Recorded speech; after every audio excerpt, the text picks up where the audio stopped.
കളിക്കളത്തിലെ പരിക്കുകളെ ഇനി പേടിക്കേണ്ട. എല്ലാവിധ സ്പോർട്സ് ഇഞ്ചുറികൾക്കുമുള്ള സമഗ്ര പരിഹാരം ഇവിടെയുണ്ട്. ABC orthopaedic hospital, near Kairali theatre, Calicut road, Manjeri.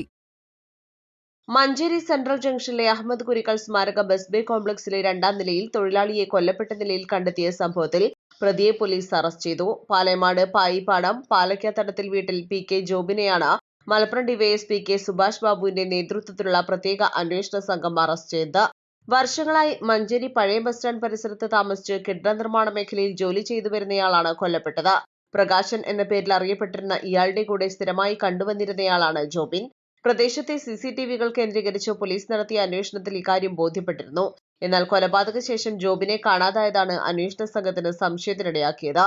രക്ഷപ്പെടുന്നതിനായി Tirur railway സ്റ്റേഷനിലെത്തിയ പ്രതിയെ പോലീസ് കസ്റ്റഡിയിലെടുക്കുകയായിരുന്നു.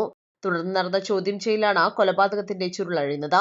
18-ന് ജോലി കഴിഞ്ഞെത്തിയ ഇരുവരും മദ്യപിച്ചു. പ്രകാശിന്റെ പണവും മദ്യവും ദിവസങ്ങൾക്ക് മുൻപ് നഷ്ടപ്പെട്ടത് സംബന്ധിച്ച് ഇരുവരും വാക്കേറ്റമുണ്ടായി. വയോധികനായ പ്രകാശിനെ അടിച്ചും ചവിട്ടിയും അവശനാക്കിയ പ്രതി പണം തട്ടിയെടുത്ത ശേഷം വീണ്ടും ബ്യൂറേജ് ഔട്ട്ലെറ്റിൽ പോയി മദ്യം വാങ്ങിക്കഴിക്കുകയും ചെയ്തു.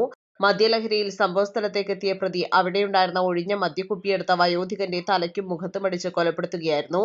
തുടർന്ന് ബസ് സ്റ്റാൻഡ് പരിസരത്ത് തന്നെ കിടന്നുറങ്ങിയ പ്രതി പുലർച്ചെ സംഭവസ്ഥലത്തെത്തി വയോധികന്റെ മരണം ഉറപ്പുവരുത്തി. പിന്നീട് മഞ്ചേരി IGBT സ്റ്റാൻഡിലേക്ക് നടന്നുപോയ പ്രതി തിരൂർ ബസ്സിൽ കയറിയാണ് റെയിൽവേ സ്റ്റേഷനിലെത്തിയത്.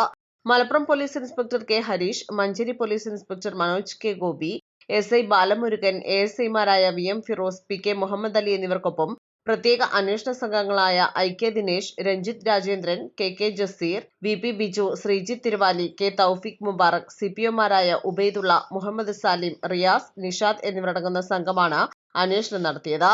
East live, Manjeri.